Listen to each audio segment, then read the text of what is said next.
ಮಾಧ್ಯಮದ ಗೆಳೆಯರಿಗೆ ಕರ್ನಾಟಕ ರಕ್ಷಣಾ ವೇದಿಕೆ ರಾಜ್ಯ ಸಮಿತಿ ಕರೆದಿರುವಂಥ ಪತ್ರಿಕಾ ಗೋಷ್ಠಿಗೆ ನಿಮ್ಮನ್ನೆಲ್ಲರನ್ನೂ ಪ್ರೀತಿಯಿಂದ ಅಭಿಮಾನದಿಂದ ಸ್ವಾಗತ ಮಾಡ್ತಾ, ಬಹುಶಃ ಅದೇನೋ ಗೊತ್ತಿಲ್ಲ, ಈ ವರ್ಷದಲ್ಲಿ ಅದು ಕನ್ನಡಿಗರ ಪಾಲಿಗೆ ದುರಂತವೋ ಇಲ್ಲ ಕನ್ನಡಿಗರ ಒಳ್ಳೆ ಗುಣವೋ ಇಲ್ಲ ಕನ್ನಡಿಗರ ಹೃದಯ ಶ್ರೀಮಂತಿಕೆಯೋ, ಆಗಾಗ ಒಂದಷ್ಟು ಕರ್ನಾಟಕ ಕನ್ನಡಿಗರ ವಿಚಾರದಲ್ಲಿ ಮಾತುಗಳು ಜಾಸ್ತಿ ಆಗಿದ್ದಾವೆ. ಹೊರಗಡೆಯಿಂದ ಬಂದಂಥವರು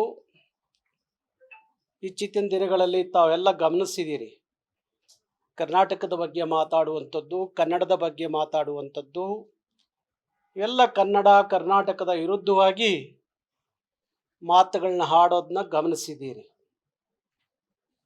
ನಮ್ಮ ಪಕ್ಕದ ರಾಜ್ಯವಾಗಿರುವಂಥ ತಮಿಳುನಾಡು ಆಗಾಗ ಕಾವೇರಿಯ ವಿಚಾರದಲ್ಲಿ ನಮಗೂ ಅವ್ರಿಗೂ ಒಂದಷ್ಟು ಸಂಘರ್ಷ ನಿರಂತರವಾಗಿ ನಡೀತಿತ್ತು.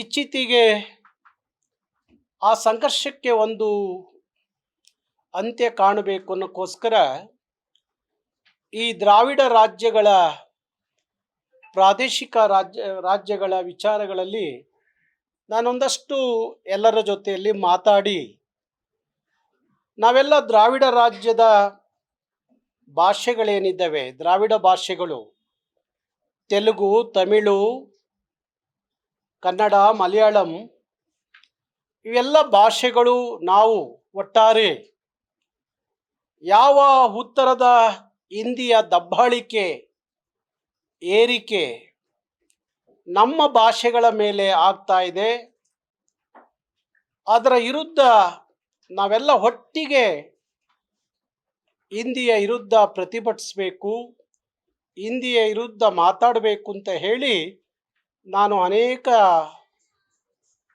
ಬೇರೆ ಬೇರೆ ದಕ್ಷಿಣ ಭಾರತದ ರಾಜ್ಯಗಳ ಅಲ್ಲಿಯ ಸಾಹಿತಿಗಳು, ಅಲ್ಲಿಯ ಹೋರಾಟಗಾರರು, ಅಲ್ಲಿಯ ಚಿಂತಕರ ಜೊತೆಯಲ್ಲಿ ಆಗಾಗ ಮಾತಾಡ್ತಾ ಇದ್ದೆ. ಈ ದುರಂತ ಏನು ಅಂದರೆ, ಇಂಥದ್ದೊಂದು ಒಗ್ಗಟ್ಟು, ದಕ್ಷಿಣ ಭಾರತದ ಒಗ್ಗಟ್ಟನ್ನ ಮೂಡಿಸುವಂಥ ಸಂದರ್ಭಕ್ಕೆ ತಮಿಳು ಮೂಲದ ಒಬ್ಬ ಮಹಾನಟ, ನಟನೆಯ ಬಗ್ಗೆ ನಮಗೆ ಯಾರಿಗೂ ಅಭ್ಯಂತರ ಇಲ್ಲ, ಗೌರವ ಇದೆ. ಕಮಲ್ ಹಾಸನ್ ಒಬ್ಬ ಮಹಾನಟ ಅನ್ನೋದು ಗೌರವ ಇದೆ ಅವ್ರ ಮೇಲೆ. ರಾಷ್ಟ್ರ ಮಟ್ಟದಲ್ಲಿ ಅಂತಾರಾಷ್ಟ್ರ ಮಟ್ಟದಲ್ಲಿ ಖ್ಯಾತಿ ಪಡೆದಂಥ ಒಬ್ಬ ಮಹಾನಟ ಅನ್ನುವ ಅಭಿಮಾನ ನಮಗೂ ಇತ್ತು. ಆದರೆ ಮೊನ್ನೆ ಅವರ ಸಿನಿಮಾದ ಕಾರ್ಯಕ್ರಮದ ಸಂದರ್ಭದಲ್ಲಿ, ಪ್ರಚಾರದ ಸಂದರ್ಭದಲ್ಲಿ ಅವರು ಒಂದು ಮಾತನ್ನ ವ್ಯಕ್ತಪಡಿಸ್ತಾ ಹೇಳಿದಂಥದ್ದು, ಕನ್ನಡಿಗರನ್ನ ಕೆರಳಿಸುವ, ಕನ್ನಡಿಗರನ್ನು ಒಗ್ಗೂಡಿಸುವ, ಕನ್ನಡದ ವಿಚಾರಕ್ಕೆ ಬಂದರೆ ಅವನು ಯಾರೇ ಎಷ್ಟೇ ದೊಡ್ಡನಾದರೂ ಬಿಡಲ್ಲ ಅನ್ನುವ ರೀತಿಯಲ್ಲಿ ಒಂದು ರೀತಿಯಲ್ಲಿ ಪ್ರತಿಭಟಿಸುವಂಥ ಒಂದು ಸಂದರ್ಭಕ್ಕೆ ಕಮಲ್ ಹಾಸನ್ ಬಂದು ನಿಂತಿದ್ದಾರೆ. ಅವರು ಹೇಳಿದ ಮಾತು, ತಮಿಳಿನಿಂದ ಕನ್ನಡ ಹುಟ್ಟಿದ್ದು, ತಮಿಳಿನಿಂದ ಕನ್ನಡ ಹುಟ್ಟಿದ್ದು ಅಂತ ಹೇಳಿ ಯಾವ ಆಧಾರಗಳನ್ನು ಇಟ್ಕೊಂಡು ಮಾತಾಡಿದ್ರೋ ಗೊತ್ತಿಲ್ಲ, ಯಾವ ಶಾಸನಗಳನ್ನು ಓದ್ಕೊಂಡು ಬಂದು ಹೇಳಿದ್ರೋ ಗೊತ್ತಿಲ್ಲ, ಯಾವ ಭಾಷಾ ತಜ್ಞರ ಅವರ ಹತ್ರ ವಿಚಾರವನ್ನು ತಿಳಿದು ಮಾತಾಡಿದ್ರೋ ಗೊತ್ತಿಲ್ಲ. ಇದು ಯಾವೂ ಆಗದೆ, ಯಾವ ಆಧಾರಗಳೂ ಇಲ್ಲದೆ, ಯಾವ ಭಾಷಾ ತಜ್ಞರ ಜೊತೆಲೂ ಮಾತೂ ಆಡದೆ, ಯಾವ ಶಾಸನಗಳನ್ನು ನೋಡದೆ ಏಕಾಏಕಿ ತಮಿಳರನ್ನ ಹೋಲೈಸ್ಲಿಕ್ಕೋಸ್ಕರ ತಮಿಳಿನಿಂದ ಬಂದಂಥದ್ದು ಕನ್ನಡ, ತಮಿಳಿಂದ ಹುಟ್ಟಿದ್ದು ಕನ್ನಡ ಅನ್ನುವ ಭಾರಿ ದುರಹಂಕಾರದ ದುರಾಭಿಮಾನದ ಹೇಳಿಕೆಯನ್ನ ಕೊಡ್ತಾರೆ. ಅವ್ರ ಭಾಷೆ ಬಗ್ಗೆ ಅವ್ರು ಎಷ್ಟು ಬೇಕಾದ್ರೂ ಮಾತಾಡ್ಕೊಳ್ಳಿ, ನಮ್ಮ ಅಭ್ಯಂತರ ಇಲ್ಲ. ತಮಿಳು 10,000 ವರ್ಷದ ತಮಿಳಿಗೆ ಇತಿಹಾಸ ಇದೆ ಅಂತ ಹೇಳ್ಕೊಳ್ಳಿ. ಇಡೀ ಪ್ರಪಂಚದ ಮೊದಲನೆಯ ಸ್ಥಾನದಲ್ಲಿ ತಮಿಳು ಭಾಷೆ ಇದೆ ಅಂತ ಹೇಳ್ಕೊಳ್ಳಿ, ಏನಾರ ಹೇಳ್ಕೊಳ್ಳಿ ಕಮಲ್ ಹಾಸನ್, ನಮ್ಮ ಅಭ್ಯಂತರ ಇಲ್ಲ. ಆದ್ರೆ ಇನ್ನೊಂದು ಭಾಷೆಯ ಬಗ್ಗೆ ಮಾತಾಡುವಾಗ ಕಮಲ್ ಹಾಸನ್ಗೆ ಕನಿಷ್ಠ ಸಾಮಾನ್ಯ ಜ್ಞಾನ ಇರಬೇಕಾಗಿತ್ತು. ನನಗೆ ಆ ಭಾಷೆಯ ಇತಿಹಾಸ ಗೊತ್ತಿಲ್ಲ, ಇಲ್ಲ ಆ ಭಾಷಾ ತಜ್ಞನೂ ಅಲ್ಲ, ಇಲ್ಲ ಆ ರಾಜ್ಯದ ಇತಿಹಾಸ ತಜ್ಞನೂ ಅಲ್ಲ ಅಂತ ಇರುವಾಗ ನಾನು ಮಾತಾಡಬಾರ್ದು ಅನ್ನೋ ಸಾಮಾನ್ಯದ ಅರಿವು ಅವನಿಗೆ ಇರಬೇಕಾಗಿತ್ತು ಕಮಲ್ ಹಾಸನ್ಗೆ. ಅದು ಇಲ್ದಲೇ ಅಲ್ಲಿ ತಮಿಳರನ್ನ ಹೋಲೈಸ್ಲಿಕ್ಕೆ ಮಾತಾಡ್ತಾರೆ, ತಮಿಳಿನಿಂದ ಕನ್ನಡ ಹುಟ್ಟಿತು ಅಂತ. ಆ ಸಂದರ್ಭಕ್ಕೆ ನಮ್ಮ ಡಾಕ್ಟರ್ ರಾಜ್ಕುಮಾರ್ ಅವರು, ಕರ್ನಾಟಕದ ಮನೆ ಮಾತಾದಂಥ ಅಣ್ಣ ಅಂತ ಕರೆಸ್ಕೊಳ್ಳುವಂಥ ಡಾಕ್ಟರ್ ರಾಜ್ಕುಮಾರ್, ಇಡೀ ಕನ್ನಡಿಗರನ್ನ ಕರ್ನಾಟಕವನ್ನ ಒಗ್ಗೂಡಿಸುವಂಥ ನಿಟ್ಟಿನಲ್ಲಿ ಭಾರಿ ದೊಡ್ಡ ಗೋಕಾ ಚಳವಳಿ ಅಂತ ಮಹಾ ಚಳವಳಿಯ ನೇತಾರರಾಗಿದ್ದಂಥ ಡಾಕ್ಟರ್ ರಾಜ್ಕುಮಾರ್ ಅವರ ಸುಪುತ್ರ ಅಲ್ಲಿರ್ತಾರೆ, ಶಿವರಾಜ್ ಕುಮಾರ್ ಅವರು ಇರ್ತಾರೆ.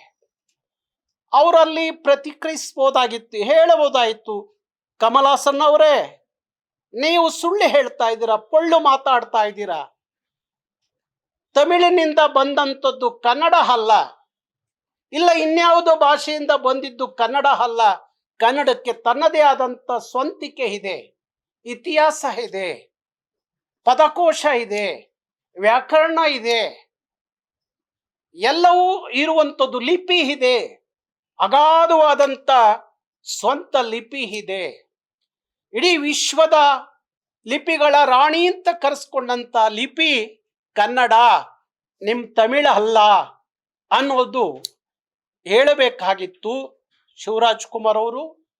ಆ ಸಂದರ್ಭಕ್ಕೆ ಅವರಿಗೆ ಒಂದಷ್ಟು ಮಾಹಿತಿಯ ಕೊರತೆ ಇತ್ತೋ, ಇಲ್ಲ ಅವರಿಗೆ ಭಾಷೆಯ ಬಗ್ಗೆ ಇಲ್ಲದೆ ಇತ್ತೋ ಗೊತ್ತಿಲ್ಲ, ಮೌನ ವಹಿಸಿರು. ಅವರು ಹೇಳಿದ ಮಾತಿಗೆ ಚಪ್ಪಾಳೆಯನ್ನು ಹೊಡೆದ್ರು, ಇರ್ಲಿ ಅಂತ ಹೇಳಿ ಅನ್ಕೊಳ್ಳೋಣ. ಆದ್ರೆ ಇವತ್ತಿಗೂ ಶಿವರಾಜ್ ಕುಮಾರ್ ಕಮಲ್ ಹಾಸನ್ ಅವ್ರನ್ನ ಸಮರ್ಥನೆ ಮಾಡ್ಕೊಳ್ಳೋದಿದೆಯಲ್ಲ, ಅದನ್ನು ಯಾವ ಕನ್ನಡಿಗನೂ ಸಹಿಸಲ್ಲ. ಶಿವರಾಜ್ ಕುಮಾರ್ ಒಬ್ಬ ಶ್ರೀಸಾಮಾನ್ಯ ಯಾರೋ ಒಬ್ಬ ವ್ಯಕ್ತಿ ಆದ್ರೂ ಕನ್ನಡಿಗರು ಸಹಿಸ್ಕೊಳ್ಳಲ್ಲ ಅನ್ನುವಾಗ, ಕನ್ನಡ ನನ್ನ ಸರ್ವಸ್ವ ಅಂತ ಹೇಳ್ತಿದ್ದಂಥ ಡಾಕ್ಟರ್ ರಾಜ್ಕುಮಾರ್ ಅವರು ಒಂದು ಸಾರ್ವಜನಿಕ ಕಾರ್ಯಕ್ರಮದಲ್ಲಿ ರಾಜ್ಕುಮಾರ್ ಅವರು ಒಂದು ಮಾತು ಹೇಳ್ತಾರೆ. ನಿಮ್ಮ ಬಾಯಲ್ಲಿ ಕನ್ನಡ ಕೇಳಲಿಕ್ಕೆ ಭಾರಿ ಖುಷಿ ಆಗುತ್ತೆ ಅಂದಾಗ ರಾಜ್ಕುಮಾರ್ ಹೇಳ್ತಾರೆ, ನನ್ನ ಬಾಯಲ್ಲಿ ಕನ್ನಡ ಕೇಳಲಿಕ್ಕೆ ಖುಷಿ ಆಗಲ್ಲ, ಕನ್ನಡ ನನಗೆ ಮಾತಾಡ್ಲಿಕ್ಕೆ ಖುಷಿ ಆಗುತ್ತೆ ಅಂತ ಹೇಳಿದಂಥದ್ದು ಡಾಕ್ಟರ್ ರಾಜ್ಕುಮಾರ್. ಕನ್ನಡವನ್ನ, ಕರ್ನಾಟಕವನ್ನ, ಕನ್ನಡಿಗರನ್ನ ತನ್ನ ಆತ್ಮದಲ್ಲಿ ಭಾರಿ ಗೌರವದಿಂದ, ಪ್ರೀತಿಯಿಂದ, ಅಭಿಮಾನದಿಂದ, ಅಭಿಮಾನಿಗಳೇ ನನ್ನ ದೇವರು, ಕನ್ನಡದ ಅಭಿಮಾನಿಗಳೇ ನನ್ನ ದೇವರು ಅಂತ ಕರೆದಂಥವ್ರು ಡಾಕ್ಟರ್ ರಾಜ್ಕುಮಾರ್. ಅವರ ಹಿರಿ ಮಗ ಶಿವರಾಜ್ ಕುಮಾರ್ ಇವತ್ತಿಗೆ ನೀವು ಸಮರ್ಥನೆ ಮಾಡ್ಕೋತೀರಿ, ಅದೊಂದು ದೊಡ್ಡ ವಿಚಾರವಾ? ಅದನ್ನು ಇಷ್ಟೊಂದು ಬೆಳೆಸ್ಬೇಕಾ? ಮತ್ತೆ ಯಾವುದು ಶಿವರಾಜ್ ಕುಮಾರ್ ಅವರೇ, ಯಾವುದು ದೊಡ್ಡ ವಿಚಾರ? ತಮಿಳು ಭಾಷೆಯೇ, ತಮಿಳು ಸಂಸ್ಕೃತಿಯೇ, ಇಲ್ಲ ಕಮಲ್ ಹಾಸನ್ ದೊಡ್ಡ ವಿಚಾರ? ನಿಮಗೆ ಕನ್ನಡ ಅನ್ನೋದು 7.5 ಕೋಟಿ ಕನ್ನಡಿಗರ ಭಾವನಾತ್ಮಕವಾದಂಥ ಕನ್ನಡ ನಿಮಗೆ ದೊಡ್ಡದು ಅಂತ ಅನಿಸ್ತಾ ಇಲ್ವಾ? ಇಲ್ಲ ಅದರ ಅಭಿಮಾನಕ್ಕೆ, ಸ್ವಾಭಿಮಾನಕ್ಕೆ ಯಾರಿಂದಲೋ ಧಕ್ಕೆ ಆಗ್ತಾ ಇದೆ ಅಂದಾಗ ಅದನ್ನು ಸಹಿಸ್ಕೊಳ್ಳಿಕ್ಕೆ ಸಾಧ್ಯ ಆಗಲ್ಲ ಅಂತ ಹೇಳುವಂತ ಧೈರ್ಯ ನಿಮಗಿಲ್ವಾ? ಯಾತಕ್ಕೆ ಶಿವರಾಜ್ ಕುಮಾರ್ ಅವರು ಸಮರ್ಥನೆ ಮಾಡ್ಕೊಳ್ತಾರೆ? ಹಾಗಾಗಿ ಯಾರೇ ಇರ್ಬೋದು, ನಿಮಗೆ ಅವರ ಸ್ನೇಹ, ಅವರ ಬಾಂಧವ್ಯ, ಅವರ ಸಂಬಂಧಗಳು ಅಗಾಧವಾಗಿ ಇರಬಹುದು. ಆದ್ರೆ ಇಡೀ 7.5 ಕೋಟಿ ಕನ್ನಡಿಗರು ಅದನ್ನು ವಿರೋಧಿಸಿ ಧಿಕ್ಕರಿಸಿ ನಿಂತಿರುವಾಗ ಶಿವರಾಜ್ ಕುಮಾರ್ ಅವರು ಸಮರ್ಥನೆ ಮಾಡ್ಕೊಳ್ಳೋದ್ರಲ್ಲಿ ಅರ್ಥ ಇಲ್ಲ. ತಾವು ಸಮರ್ಥನೆ ಮಾಡ್ಕೊಳ್ಳೋದು ಬಿಟ್ಟು ಶಿವರಾಜ್ ಕುಮಾರ್ ಅವರು ತಕ್ಷಣ ನಿಮಗೇನಾದ್ರು ಕಮಲ್ ಹಾಸನ್ ಬಾರಿ ಹತ್ತಿರವಾಗಿದ್ರೆ, ಒಳ್ಳೆ ಗೆಣತನ ಇದ್ರೆ, ಇಲ್ಲ ನನ್ನ ಹಿರಿಯಣ್ಣ ಅಂತ ಏನಾದ್ರು ಅನ್ಕೊಂಡಿದ್ರೆ ಆ ಕಮಲ್ ಹಾಸನ್ಗೆ ಹೇಳಿ, ನೀವು ಹಾಡಿದ ಮಾತಲ್ಲಿ ತಪ್ಪಿದೆ, ದೋಷ ಇದೆ, ನಿಮಗೆ ಅರಿವಿಲ್ದಲೇ ಮಾತಾಡಿದ್ರೆ ಕ್ಷಮೆ ಯೋಚಿಸಿ ಅಂತ ಹೇಳಿ, ಕನ್ನಡಿಗರನ್ನ ಕ್ಷಮೆ ಕೇಳಿ ಅಂತ ಹೇಳಿ ನೀವು ಕಮಲ್ ಹಾಸನ್ಗೆ ಹೇಳಬೇಕು ಹೊರತು ಕನ್ನಡಿಗರಿಗೆ ಅದೊಂದು ದೊಡ್ಡ ವಿಚಾರವ ಬಿಟ್ಬಿಡಿ ಅಂತ ಹೇಳುವಂಥದ್ದು ಸರಿಯಲ್ಲ. ನಿಮ್ಮ ದೊಡ್ಡ ಮನೆಗೆ ಸರಿಯಲ್ಲ, ನಿಮ್ಮ ದೊಡ್ಡ ಮನೆಯ ಮನೆತನಕ್ಕೆ ಸರಿಯಲ್ಲ. ಹಾಗಾಗಿ ಇವತ್ತವರು ಕನ್ನಡಿಗರು ಏನು ನಿಮ್ಮನ್ನ ಪ್ರೀತಿ ಮಾಡ್ತಾರೋ, ಗೌರವಿಸ್ತಾರೋ, ದೊಡ್ಡ ಮನೆ ಅಂತ ಭಾರಿ ಗೌರವದಿಂದ ನಡೆಸ್ಕೋತಾರೋ ಅದಕ್ಕೆ ಧಕ್ಕೆ ಆಗುತ್ತೆ. ದಯವಿಟ್ಟು ಈಗಲೂ ಶಿವರಾಜ್ ಕುಮಾರ್ ಅವರು ಅದನ್ನ ಸರಿ ಮಾಡಿಕೊಂಡು ಕಮಲ್ ಹಾಸನ್ಗೆ ಬುದ್ಧಿ ಹೇಳಿ. ತಪ್ಪು ದೊಡ್ಡವ್ರು ಮಾಡಿದ್ರು ಅಷ್ಟೇ, ಚಿಕ್ಕವ್ರು ಮಾಡಿದ್ರು ಅಷ್ಟೇ. ನೀವು ಚಿಕ್ಕವ್ರು ಹಾಗಿದ್ರು ದೊಡ್ಡವ್ರು ತಪ್ಪು ಮಾಡಿದಾಗ ಬುದ್ಧಿ ಹೇಳಬಾರ್ದು ಅನ್ನೋದು ಏನು ಅದು ಸರಿ ಇಲ್ಲ ಅನ್ನೋದೇನು ಅನ್ಕೊಳ್ಳಂಗಿಲ್ಲ. ಹೇಳಿ ಬುದ್ಧಿ ಕಮಲ್ ಹಾಸನ್ಗೆ. ನೀವು ಆಡಿದ ಮಾತು ತಪ್ಪಿದೆ. ಕನ್ನಡ ಯಾವುದೇ ಗರ್ಭದಿಂದ ಬಂದಿದ್ದಲ್ಲ, ತಮಿಳಿನ ಗರ್ಭದಿಂದಲೂ ಬಂದಿದ್ದಲ್ಲ, ಸಂಸ್ಕೃತದ ಗರ್ಭದಿಂದಲೂ ಬಂದಿದ್ದಲ್ಲ, ಅದು ಕನ್ನಡದ ನೆಲದ ಸ್ವಂತ ಗರ್ಭದಿಂದಲೇ ಬಂದಿದ್ದು ಅಂತ ಹೇಳುವ ಕೆಲಸವನ್ನ ಶಿವರಾಜ್ ಕುಮಾರ್ ಮಾಡ್ಬೇಕು.